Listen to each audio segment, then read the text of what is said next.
on chapter 6. Raised, I think also the majority leader had asked about salaries. I have answered that question, and welfare. The leader of minority, the Honorable Pio Wandai, asked about chapter 6 vis-a-vis its place in the Constitution. It is true that chapter 6 behoves on state and public officers to exercise the highest levels of integrity and to refrain from any conduct that may put the office which they serve in public odium or ridicule. It is also true that our constitution in other parts, the same constitution in other chapters, requires that persons who are accused of committing crimes must be taken through due process before any punishment or action is taken against them. Therefore, it is my view that there is no contradiction between the values, the very high moral standards that are anticipated under chapter 6 and the very particular requirements of due process and fair trial which are provided in other parts of the Constitution. This is my take. That chapter 6 was intentionally left that way so that on the one hand we have a moral imperative where public officers can exercise their conscience, and even when the law does not demand, they can even leave office or step aside or even retire or resign from office based on their conscience.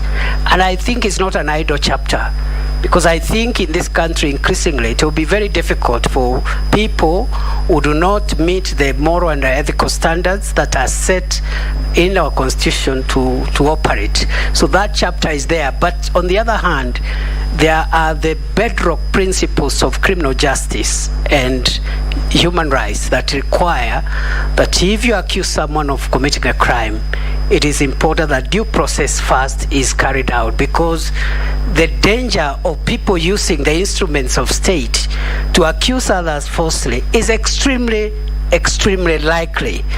And people can abuse the criminal justice system just to accuse other people, get them out of the way, and then achieve what they wanted. So that balance must continue to exist in our view, in our constitution. It is not contradictory, it is complementary. On the question of my law firm, I would like to respond as follows. With regard to the PSC report, which has been referred to by the Honorable Pio Wandai, I have practiced law for 22 years. I have never been involved in any professional misconduct whatsoever. With regard to the report which he is talking about, reference was made to a payment which was made to my law firm of 500,000 shillings. That payment was not made by any company, leave alone a company that supplied NYS. It was made by a friend of mine and a colleague called Kithure Murkomen. And this is the story. Kithure Murkomen owed me 500,000 shillings, which I had lent him.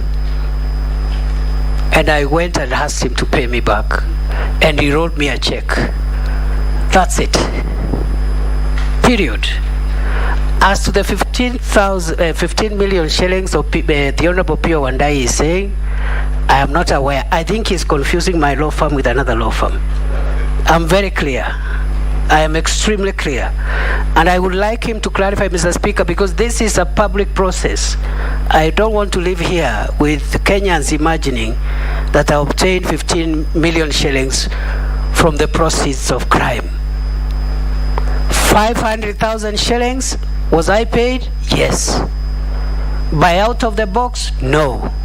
by Onesmus Kipchumba Murkomen, who owed me a friendly loan of 500,000 shillings, because at that time we were borrowing money from each other, which happens among colleagues.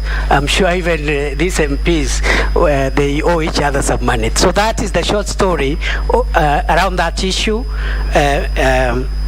Mr. Chairman. On the final issue on the running mate, the